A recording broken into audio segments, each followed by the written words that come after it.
The defense rested its case in the first ever criminal trial of a former U.S. president after calling two witnesses, and Donald Trump wasn't one of them. Instead, they honed in on Robert Costello, a lawyer who disputed claims that Donald Trump knew all about efforts to silence an adult film star and paid his former fixer, Michael Cohen, to do so.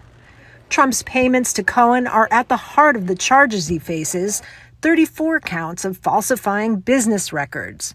But Cohen admitted on the stand that he's lied under oath before. The prosecution had no choice but to put Michael Cohen on the stand, and that's what they did.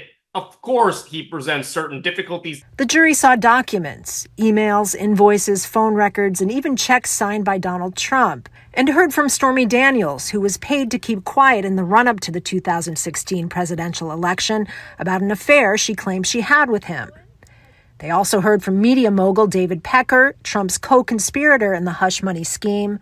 But the prosecution's case largely comes down to Cohen and what he says his former boss knew. So that's the thing. They can't present any evidence that directly shows that he knew.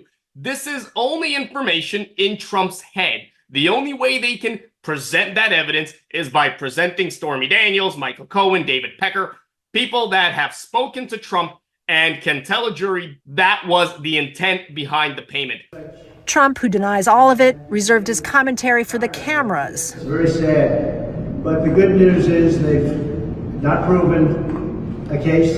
There is no crime. Now, you're going to read all of these experts, and you know the ones that have to go over their names again, but all experts, legal scholars, talented people, very smart people, and there is no crime.